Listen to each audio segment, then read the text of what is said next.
निवडणुकांवरील आक्षेपांमुळे राज्यातील काही नगरपरिषदांच्या निवडणुका पुढे ढकलल्या। बारामती नगरसह साताऱ्यातील महाबळेश्वर फलटणमध्ये काही ठिकाणी निवडणुका पुढे ढकलल्या।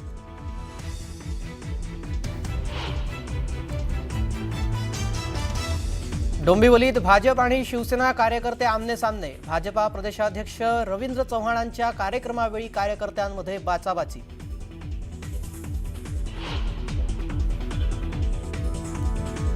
मुंबईतल्या प्रभादेवीत शिवसेना नेते समाधान सरवणकर आणि स्थानिकांमध्ये वाद। इमारतीत तात्पुरत्या उभारलेल्या शेडवरून वाद। स्थानिकांनी केला तात्पुरत्या शेडला विरोध।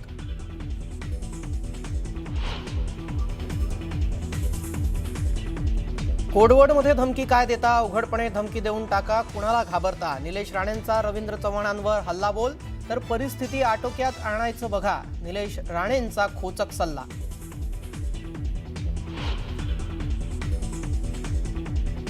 राम सातपुतेंनी विधानसभेवेळी 35 कोटींची ऑफर दिली होती, पण मी दिलेला शब्द मोडत नाही म्हणत जयसिंग मोहिते पाटलांनी केलं स्पष्ट।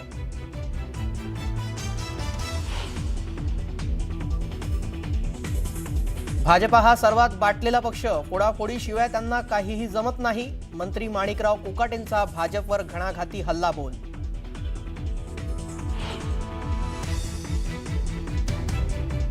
कराडमध्ये निवडणुकीत मोठी दहशत। मुख्यमंत्री येथे येऊन सर्वांना दम देणार। माजी मुख्यमंत्री पृथ्वीराज चव्हाणांचा फडणवीसांवर गंभीर आरोप।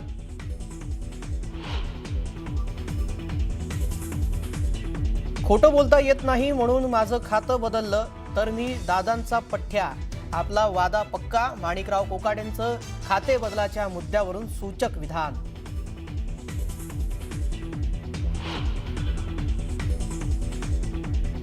भुसावळमध्ये जाहीर सभेत खडसेंचं थेट भाजपाच्या चिन्हावर मतदान करण्याचं आवाहन। वेळीच कार्यकर्त्यांनी चूक लक्षात आणून दिल्यानंतर खडसेंकडून विधानाची सारवासारव। खडसेंच्या विधानांमुळे उपस्थितांमध्ये एकच हशा।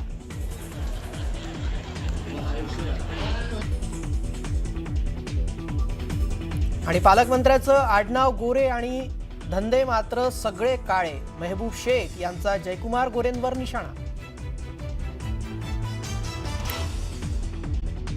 राज्यातील नगर परिषद आणि नगर पंचायत निवडणुकीचा प्रचार संपण्यासाठी आता अवघे काही तास शिल्लक राहिले आहेत। निवडणूक आयोगाने बारामती, सातारा जिल्ह्यातील फलटण, महाबळेश्वर, तर यवतमाळ जिल्ह्यातील दिग्रस, पांढरकवडा, वणी आणि सोलापूर जिल्ह्यातील मंगळवेढा, अहिल्यानगर जिल्ह्यातील कोपरगाव, देवळाली, नेवासा आणि पाथर्डी, त्याचबरोबर चंद्रपूर जिल्ह्यातील घुग्घूस नगर परिषदेची निवडणूक प्रक्रिया पुढे ढकलली आहे। या सर्व नगरपालिकांच्या मतदानाची आणि निकालाची तारीख निवडणूक आयोगाने बदलली आहे। 20 डिसेंबरला मतदान तर 21 डिसेंबरला मतमोजणी होणार आहे। जिल्हा न्यायालय निवडणूक प्रक्रियेबाबत याचिका दाखल करण्यात आलेली होती आणि त्यामुळे जिल्हा न्यायालयाने निकाल देण्यासाठी 8 दिवसांचा कालावधी घेतला।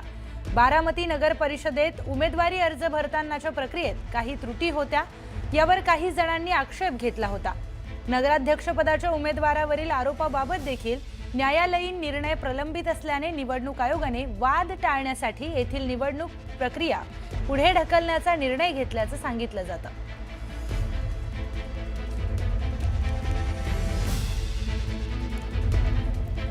तर ही मोठी बातमी आपण बघतोय।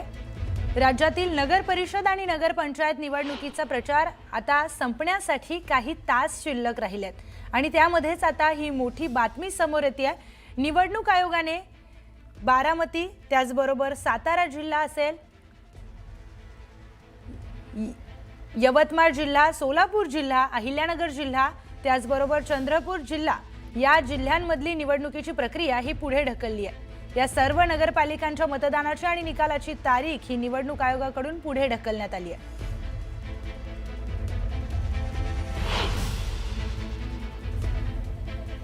तर आपल्यासोबत आपले प्रतिनिधी जोडले गेलेत हरीश दिमोटे आणि सचिन जाधव, दोघांशी आपण बोलणार आहोत। सगळ्यात आधी हरीश, मी तुमच्याकडे येते।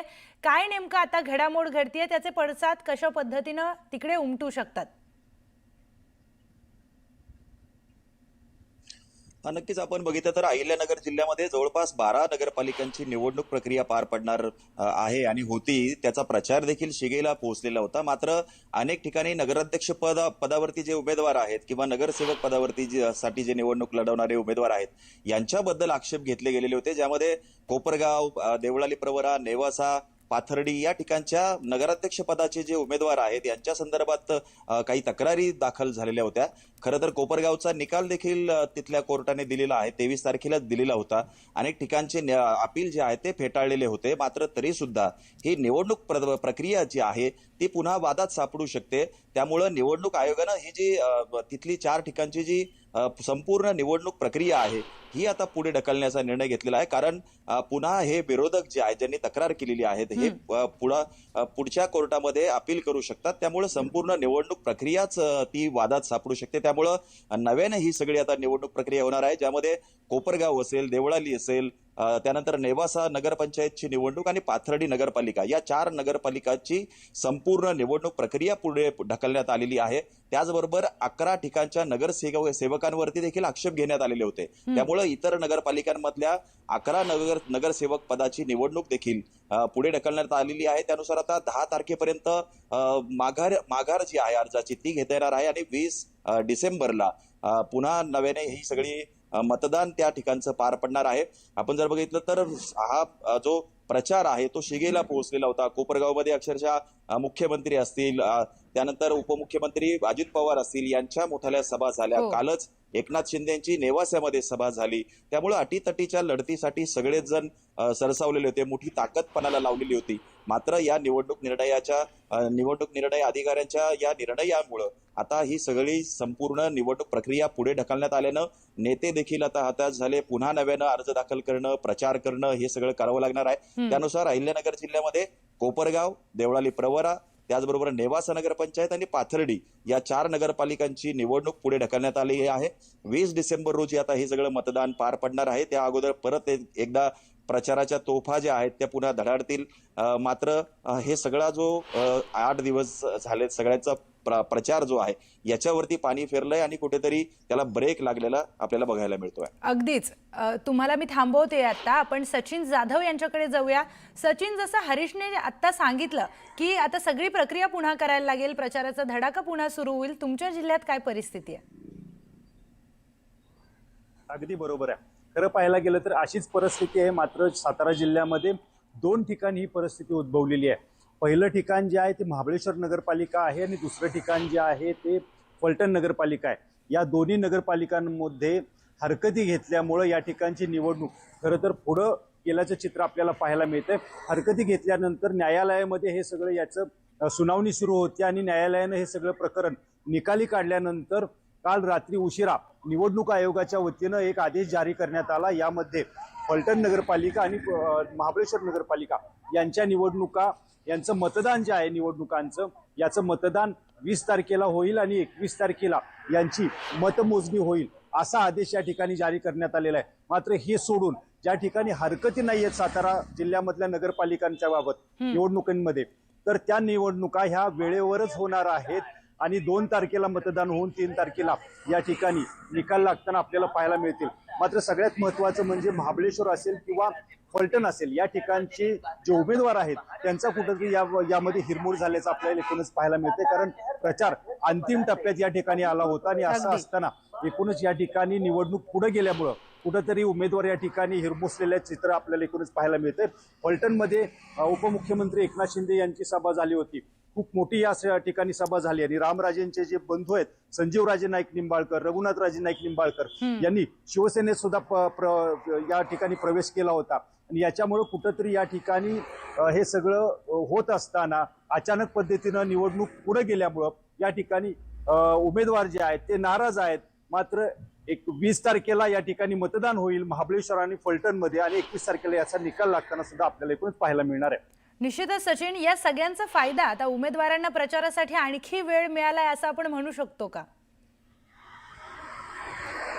अगदी बरोबर आहे. खरं पाहायला गेलं तर वेळ मिळालाय असं म्हणू शकतो का. आणि याबाबत मी काही उमेदवारांशी, नगराध्यक्ष पदाचे उमेदवार आहेत त्यांच्याशी बोललो.